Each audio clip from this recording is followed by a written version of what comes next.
Good morning students.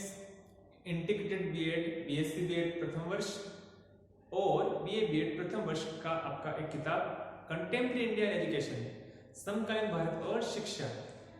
समकालीन भारत और शिक्षा आपके सिलेबस के हिसाब से भी बहुत इंपॉर्टेंट है और क्योंकि आप बीएड कर रहे हैं तो बीएड के लिए भी बहुत ही इंपॉर्टेंट है कि वास्तविक में शिक्षा और शिक्षा का जीवन में क्या उपयोग है, उस चीज को समझने के लिए ये विश्वविद्यालय अनुदान आयोग ने आपका ये सिलेबस डिसाइड किया है। विभिन्न विश्वविद्यालयों को निर्देशित किया है कि आप शिक्षा का जो बढ़ावा दे रहे हैं तो शिक्षा में आप इसका अध्ययन करें। तो आज हम इस पेपर की जो सिलेबस है, पाठ्यक्रम है, उस पाठ्यक्रम पर एक चर्चा करेंगे। तो आप अपनी नोटबुक पेन से इसको लिखते भी जाइए, साथ साथ इसको समझते भी जाइए कि शिक्षा का हमारे जीवन में, हमारे पाठ्यक्रम में तो इम्पोर्टेंट है क्योंकि आपको एग्जाम देना है और हमारे जीवन में इसका क्या महत्व है, क्योंकि जीवन से इसको जोड़ने का प्रयास जो है वो शिक्षा के माध्यम से हम करने का प्रयास करते हैं। तो पहला जो आपका ये पूरा जो पेपर है, प्रश्न पत्र, वो कंप्लीट 5 इकाइयों में विभाजित है। उस 5 इकाइयों को हम बांटते हुए जितने भी कंटेंट्स है उस कंटेंट को हम लिखते भी जाएंगे और समझते भी जाएंगे कि इस कंटेंट में हमको किस तरीके से समझना है जब इसकी विस्तृत चर्चा करेंगे। पहला है हमारा शिक्षा।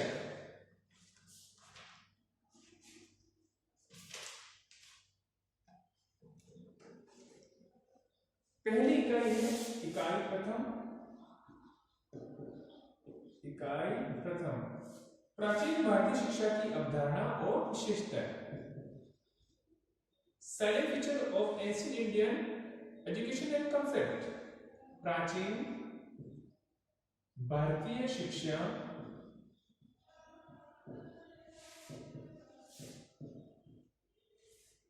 की अवधारणा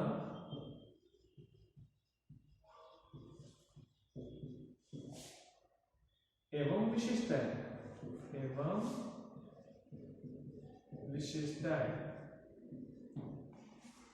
इसमें हम बात करेंगे, सबसे पहला कंटेंट है शिक्षा, एजुकेशन,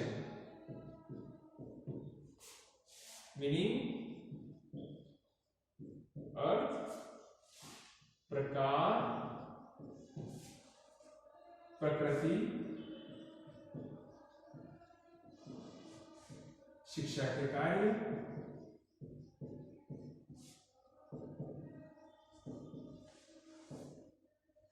अनौपचारिक,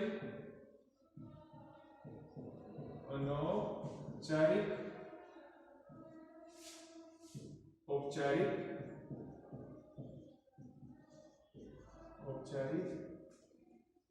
और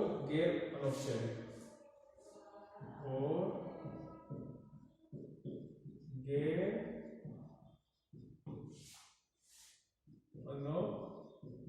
अनौपचारिक, शिक्षा। सबसे इस पेपर को समझने के लिए एक तरीके से कह सकते हैं हम आधारभूत जो कंसेप्ट है, आधारभूत जो विषय वस्तु है वो है हमारा ये शिक्षा। वैसे तो आप इसको किताबों में बहुत कुछ समझ सकते हो, किताबों में बहुत ज्यादा इसको पढ़ सकते हो, लेकिन शिक्षा जो है वो कोई जरूरी नहीं कि एक 15-20 बच्चे बैठे हैं विद्यार्थी और एक शिक्षक जो आता है वो उनको शिक्षित करके चला जाए, ये कोई जरूरी नहीं। शिक्षा विभिन्न संस्थानों, डिफरेंट इंस्टीट्यूट से पढ़कर ही बच्चा पढ़ सकता है, ऐसा कोई जरूरी नहीं। एक किसान होता है वो भी शिक्षित होता है। शिक्षा का अर्थ यह नहीं है कि हम पढ़ लिख के ही आगे डॉक्टर, कलेक्टर, इंजीनियर, पुलिस जो भी बनना है वो बने। शिक्षा का अर्थ होता है एक तरीके से सीखना। तो सीखने के इसके लिए पहला बताया गया है कि अर्थ, मीनिंग क्या है इसका। सीखने का एक तात्पर्य होता है शिक्षा, और शिक्षा जो होती है वो हमें कहीं से भी मिल सकती है, नंबर 1। दूसरा, शिक्षक, वो संपूर्ण व्यक्ति के शिक्षक होते हैं जिससे वो व्यक्ति कुछ न कुछ सीखता है। ये बहुत बड़ा एक इंटरेस्टिंग टॉपिक है, जब हम इसकी विस्तृत चर्चा करेंगे तो आप और मैं बहुत बेहतर तरीके से इसको रिदम में बनाकर बहुत तरीके से पढ़ पाएंगे। उसके बाद तो उसका प्रकार है, शिक्षा के कौन से प्रकार है, उसकी प्रकृति है, नेचर है, शिक्षा के कार्य, शिक्षा क्या क्या कार्य करता है, अनौपचारिक कार्य है, औपचारिक कार्य है, और ज्ञानोपचारिक जो शिक्षा है वो शिक्षा में किस तरीके से तीनों का अलग अलग डायमेंशन है और ये शिक्षा में व्यक्ति के जीवन में किस तरीके से काम आती है उसका विस्तृत चर्चा हम इस कंटेंट के माध्यम से कंप्लीट करेंगे। तो शिक्षा को समझने के लिए सबसे ज्यादा महत्वपूर्ण इस पेपर को समग्र भारत और शिक्षा पूरे पेपर को समझने के लिए पहला जो टॉपिक है वो बहुत बेहतर तरीके से समझना हमें जरूरी होता है, क्योंकि समकालीन भारत में जब हमारा भारत में यहाँ लिखा ना भारत में शिक्षा जो मॉडर्न एजुकेशन है, आधुनिक शिक्षा है, उसको लाने का प्रयास किस तरीके से होता है वो इस पाठ्यक्रम में दे रखा है। वैसे तो सदियों पुरानी युगों पुरानी हमारे जो भारत की शिक्षा पद्धति है वो शिक्षा पद्धति युगों युगोत्तर बहुत बेहतर रही है, लेकिन जो मॉडर्न एजुकेशन है समकालीन, इसीलिए तो बताया कि कंटेम्प्रेरी समकालीन शिक्षा है, उस शिक्षा को पढ़ाने का आप और मैं यहाँ पर पढ़ पा रहे हैं। तकनीक का विकास किसके माध्यम से हुआ है वो इस चीज पे पढ़ना बहुत जरूरी है, तो इस के माध्यम से हम इसको करने का प्रयास करेंगे। आगे अगला जो टॉपिक है हमारा वो यही है, नंबर 2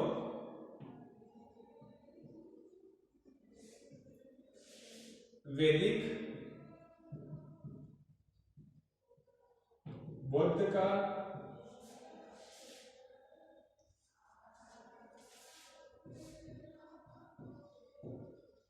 मुस्लिम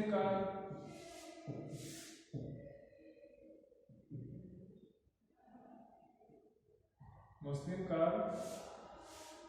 और ब्रिटिश का ब्रिटिश काल के दौरान विकास। अब वैदिक काल की शिक्षा पद्धति कैसी थी? जब वेदों का विकास हुआ, ऋग्वेद, सामवेद, यजुर्वेद, अथर्ववेद, और वेदों का वैदिक शिक्षा पद्धति कैसी थी? मैंने बताया था कि युगों युगोत्तर हमारी जो भारत की शिक्षा पद्धति रही है कि कुछ भी पढ़ते हैं उसका इतिहास पढ़ना, ऐतिहासिक पृष्ठभूमि पढ़ने में जरूरी होती है। कंटेम्प्रेरी इंडिया एजुकेशन आपका है, समकालीन भारत है, तो वैदिक समय में शिक्षा कैसी थी? फिर बौद्ध काल भी आता है, वैसे तो जैन काल भी आता है। बौद्ध काल में शिक्षा पद्धति, वहां पर स्त्री को किस तरीके से शिक्षा को लिए बढ़ावा दिया गया, क्योंकि आज जो स्त्री है, महिला है, उसको भी शिक्षा के लिए प्रेरित किया जा रहा है, लेकिन वैदिक काल में वो चीजें नजर नहीं आती हैं और बौद्ध काल में वो चीजें नजर आती हैं। तो किस तरीके से मुस्लिम काल में अभी मॉडर्न एजुकेशन की बात करें हम, तो एक लेडी है मलाला यूसुफजई, उसने बालिकाओं की शिक्षा के लिए बहुत ज्यादा संघर्ष किया, तो उसको नोबेल प्राइज मिला है। तो मुस्लिम काल में शिक्षा पद्धति कैसे रही? उसके बाद ब्रिटिश काल के दौरान विकास किस तरीके से होता है, उसके बारे में इस कंटेंट में हम कंप्लीट करेंगे कि वैदिक काल, बौद्ध काल, जैसे जैसे समय बढ़ता जाता है वैसे वैसे शिक्षा की जो आयाम है, शिक्षा की नीतियां है, एजुकेशन पॉलिसी है, उसमें परिवर्तन होता रहता है और उनके रोजगार की संभावनाएं में भी विविधता पाई जाती है। आज सबसे ज्यादा जो रोजगार है वो शिक्षा की बहुआयामी, यानी कि पढ़ लिख के कोई जरूरी नहीं शिक्षक बनो, पढ़ लिख के आप एजुकेशन मैनेजमेंट, एजुकेशन मार्केटिंग कर सकते हैं, बहुत ज्यादा करियर है, लेकिन वो क्या पढ़ेगा वो बढ़ेगा, नहीं पढ़ेगा वो सोएगा। तो शिक्षा के माध्यम से हम बहुत ज्यादा अपने आप को विकसित कर सकते हैं। जरूरत है कि उसको कौन से दिशा में, कौन से डायरेक्शन में वो शिक्षा अर्जित कर रहा है। तो इसलिए इस कंटेंट, इस पाठ्यक्रम को पढ़ने की बहुत ज्यादा आवश्यकता है कि आपको, क्योंकि आप देश के कर्णधार हैं, राष्ट्र के कर्णधार हैं, आप देश के भावी निर्माता हैं। क्योंकि शिक्षक जो होता है, एक अमेरिका के राष्ट्रपति हुए और राष्ट्रपति महोदय ने भारत में जब विजिट किया तो उन्होंने बताया कि किसी भी देश की या किसी भी राष्ट्र की या समाज की अगर वस्तुस्थिति पता करनी है तो उस देश के समाज के शिक्षक को पकड़ लो। जैसे शिक्षक होंगे वहां की पॉपुलेशन, वहां के लोग वैसे ही होंगे, क्योंकि शिक्षा व्यक्ति के जीवन का एक आईना होता है। तो शिक्षा के माध्यम से हम सारी चीजें कर सकते हैं। तो हम इस कंटेंट के माध्यम से पढ़ेंगे कि वैदिक काल में, बौद्ध काल, मुस्लिम काल में, ब्रिटिश काल के दौरान शिक्षा का विकास कैसे हुआ और मॉडर्न काल में उसको कनेक्शन करेंगे। अगला है, इस दौरान इसको हमने दो भागों में बांटा है। पहला है एडम्स रिपोर्ट, एडम्स रिपोर्ट, दूसरा है वुड घोषणा पत्र। वुड घोषणा पत्र ये ब्रिटिशर्स के हैं। एडम्स रिपोर्ट भी ब्रिटिश काल के दौरान है और वुड घोषणा पत्र भी ब्रिटिश काल के दौरान एक डिस्पेच है। वुड डिस्पेच तो क्या क्या इसकी संस्कृतियां हैं, क्या क्या इसकी विशिष्टताएं हैं, क्या क्या शर्तें थी, वो सारी चीजें हम इसमें कंप्लीट करते हैं। उसके बाद है हमारा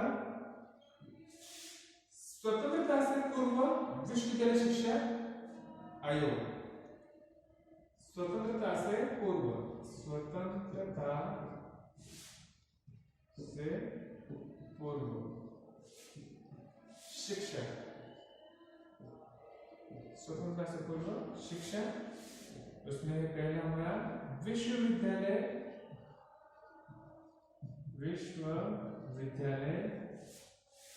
शिक्षा आयोग, यूनिवर्सिटी ग्रांट कमीशन शिक्षा आयोग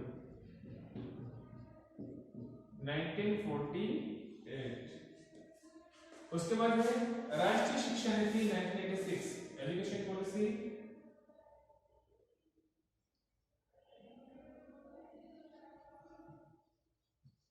राष्ट्रीय शिक्षा नीति 1986। उसके बाद है एनसीएफ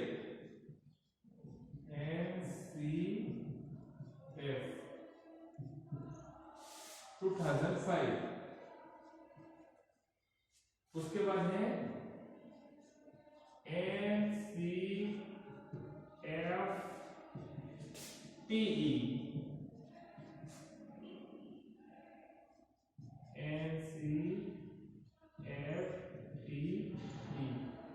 2009। ये शैक्षिक इंस्टीट्यूट है शिक्षा के बढ़ाने के लिए, शिक्षा को एक तरीके से व्यवस्थित करने के लिए विभिन्न आयोग बनाएंगे, विभिन्न चरण बनाएंगे।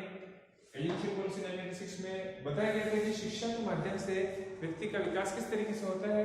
फिर एनसीएफ राष्ट्रीय पाठ्यक्रम करिकुलम 2005 आया। फिर एनसीएफ राष्ट्रीय पाठ्यक्रम करिकुलम टीचर फ्रेमवर्क 2009 आया। तो उसमें आने वाले अभी निःशुल्क बाल अधिकार शिक्षा अधिनियम आयोग 2011, तो उसमें बहुत सारे शैक्षिक बैरियर्स थे, तो उसको दूर करने का प्रयास किया कि शिक्षा में नए नए आयाम जोड़े थे। अभी कोरोना काल में जैसे आप और हम अध्ययन कर रहे हैं, हम अध्यापन कर रहे हैं और आप अध्ययन कर रहे हैं, तो किस तरीके से ये चीजें हमने सोची नहीं थी, लेकिन शैक्षिक ऑनलाइन क्लासेस का जो एक शेड्यूल जारी हुआ है, तो उसको विश्वविद्यालय ने निर्देशित किया सरकार ने कि आप बच्चों की पढ़ाई नहीं रोकें। कोरोना का ऐसे संकटग्रस्त काल में शिक्षक की जो नीतियां हैं, शैक्षिक पॉलिसी है, उसमें परिवर्तन होते रहता है। तो विभिन्न आयोगों के माध्यम से सारी चीजें बदलती रहती है और चेंज होती रहती है। इसके बाद अगला जो इकाई है हमारा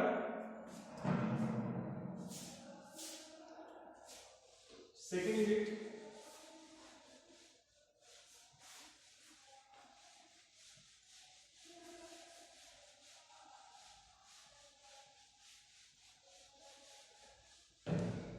इकाई 2। इस पे हम बात करेंगे शिक्षा के विचार और अभ्यास। शिक्षा के विचार और अभ्यास। शिक्षा के विचार और अभ्यास पे हम चर्चा करें।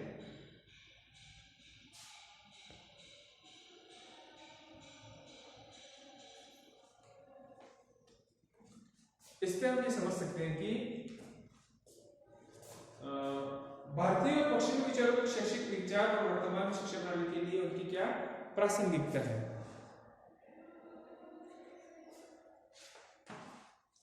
पहला है भारतीय और पश्चिमी विचारों के शैक्षिक विचार। फर्स्ट, भारतीय और पश्चिमी विचारकों के शैक्षिक विचार और वर्तमान शिक्षा प्रणाली के लिए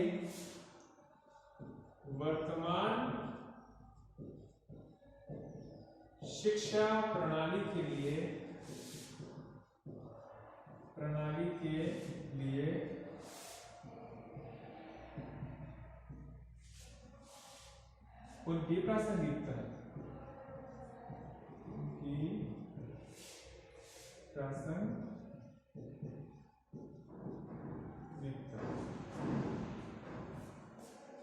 critical reflection on the education thoughts of Indian Western thinkers of the on their relevant up to present education system। यानी कि भारतीय और पश्चिमी विचारक जो हैं, एक तरीके से भारतीय और एक तरीके से वेस्टर्न जो यूरोप कंट्रीज के हैं, उनके शैक्षिक विचार और उनके शैक्षिक विचार कैसे, एक तो वो, दूसरा वर्तमान शिक्षा प्रणाली में उनकी प्रासंगिकता क्या है, जिससे अरस्तु है, प्लेटो है, ऐसे बहुत सारे दार्शनिक हुए हैं, बहुत सारे शैक्षिक विचारक हुए हैं, उनका गांधी की शिक्षा प्रणाली से, रविंद्रनाथ टैगोर की शिक्षा प्रणाली से, स्वामी विवेकानंद के अनुसार शिक्षा की जो स्थिति है, हमारे भारत में भी ऐसे बहुत सारे थिंकर्स हुए हैं शैक्षिक शिक्षा के आयाम में, तो उन्होंने शिक्षा के जो अभ्यास दिए हैं, शिक्षा के विचार दिए हैं, उनकी और उनके बीच में एक तो क्या सामंजस्य को कोऑर्डिनेशन क्या मिलता है, एक तो वो, दूसरा जितने भी पश्चिमी विचारक हुए हैं, जितने भारतीय विचारक हुए हैं, उन विचारकों में जो वर्तमान शिक्षा पद्धति है, उन शिक्षा पद्धति में क्या प्रासंगिकता है, क्या रिलेवेंस है, वो इस कंटेंट के माध्यम से हम कंप्लीट करेंगे। अगला टॉपिक है हमारा, तो पहले हम बात करेंगे भारतीय जो शैक्षिक विचारक हुए हैं, उसमें हमारे महात्मा गांधी,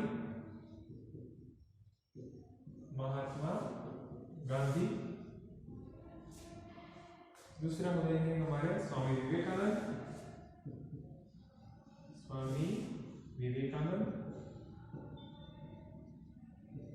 थर्ड हो रहे हैं जीजूभाई,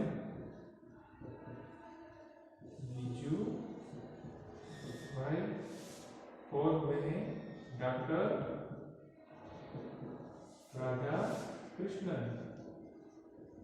सर्वपल्ली राधाकृष्णन, उसके बाद में है डॉक्टर रविंद्रनाथ टैगोर।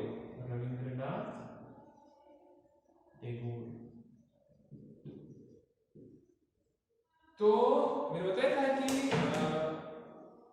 भारतीय में छात्र देख लेता हूँ, पश्चिमी भी, थर्ड पश्चिमी यानी कि पश्चिमी विचारक है ना, पश्चिमी विचारक में जॉन डीवी,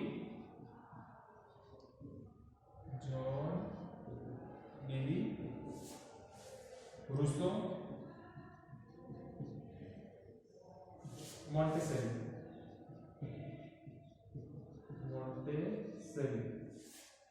और फाब्रे।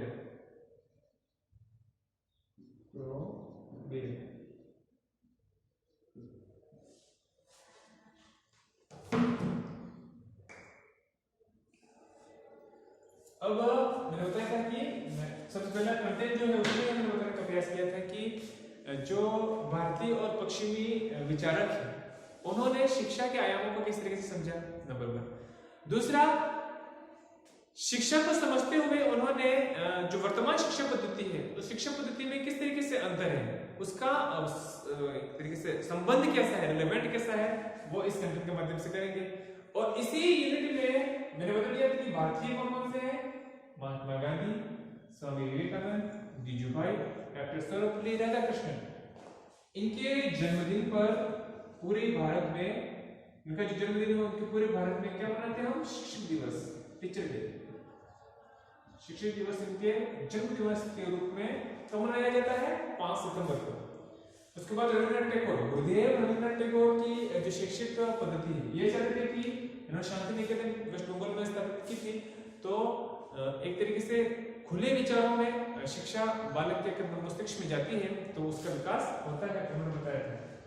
फिर है पश्चिमी पक्षों में जॉन डीवी, रूसो, मॉन्टेसरी और फोबरे। तो ये जो विद्वान हुए हैं उनकी शिक्षा पद्धति में भी कहीं ना कहीं अंतर है। तो क्या क्या अंतर है, और अंतर पढ़ने के बाद हमें ये पढ़ना है कि जो मॉडर्न एजुकेशन है, वर्तमान आधुनिक शिक्षा पद्धति है, वो शिक्षा पद्धति में इसका क्या रिलेशन है, क्या रिलेवेंट है, उसके बारे में हम कंप्लीट चर्चा करेंगे।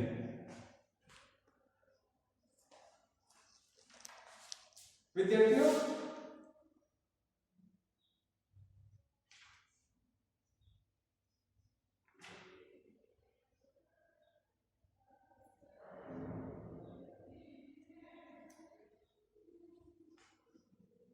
आज की क्लास में हम इस दो इकाइयों के बारे में पढ़ेंगे। अगली क्लास में हम और इसके बारे में आगे चर्चा करते हैं। आप इसको समझते भी रहिए, आगे लिखते भी रहिए, आगे हम इसको और चर्चा करेंगे। तब तक के लिए आपको धन्यवाद। आपका दिन शुभ रहे।